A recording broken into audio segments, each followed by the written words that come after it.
Hello दोस्तों, स्वागत है आप लोगों का इस वीडियो में।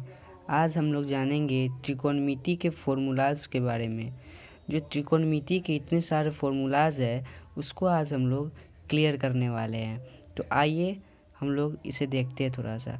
तो त्रिकोणमिति यहाँ पर मैंने लिख दिया है कि इम्पोर्टेंट फार्मूला है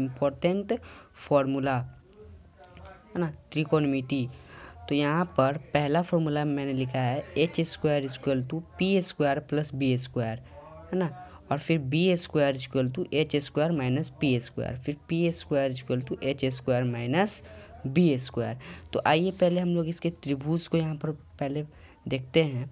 तो यहाँ पर इसका त्रिभुज दे रखा है कि यहाँ पर समकोण त्रिभुज में जो यहाँ पर 90 डिग्री का एंगल बनता है उसके ठीक सामने की भुजा को हम कर्ण कहते हैं, यानी हिप्पोथेमस, है ना, जिसको एच भी लिखा जाता है। और जो दो छोटी भुजा होती है यहाँ पर, जैसे कि यहाँ पर मान लीजिए मैंने यहाँ पर थीटा बनाया यहाँ पर, तो यहाँ पर अगर थीटा बनेगा ना तो यहाँ पर इसके सामने की भुजा जो होगी ये यहाँ पर लंब हो जाएगी। और यहाँ पर जैसे कि यहाँ पर तीर का चिन्ह दे रखा है कि यहाँ पर थीटा बन रहा है एंगल सी पे, तो यहाँ थीटा के सामने पी बन रहा है। और यहाँ पर हमेशा जो देखेंगे 90 डिग्री के सामने की जो भुजा होगी वो हमारा सबसे बड़ी भुजा अर्थात कर्ण होगी। तो इसी प्रकार से मैंने इसे देखकर यहाँ पर फॉर्मूला लिख दिया है h² = p² + b², b² = h² - p² और p² = h² - b²। h यहाँ आपका कर्ण है, b यहाँ पर आपका आधार है और यहाँ पर p आपका लंब है।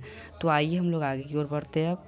तो यहाँ पर दिया है sin θ = p/h, sin θ = p/h अर्थात लंब बता कर्ण, cos θ = b/h आधार बता कर्ण, tan θ = p/b लंब बता आधार, और cosic θ = कर्ण बता लंब है। और फिर यहाँ पर दे रखा है sec θ = h/p अर्थात कर्ण बता आधार, और cot θ = b/p यानी आधार बता लंब। अब फिर यहाँ पर त्रिकोणमितीय अनुपात भी है हम लोग के पास, यहाँ पर जो दे रखा है त्रिकोणमितीय अनुपात भी है। तो sin θ = 1/cosic θ, cos θ = 1/sec θ, tan θ = 1/cot θ, और tan θ को एक और परिभाषा के रूप में दे रखा है sin θ = cos θ, है ना, क्योंकि ये जो tan θ होता है वह sin θ और cos θ के अनुपात के रूप में भी यहाँ पे होता है। दो फॉर्मूला होता है tan θ का एक होता है 1/cot θ और tan θ का दूसरा होता है sin θ/cos θ।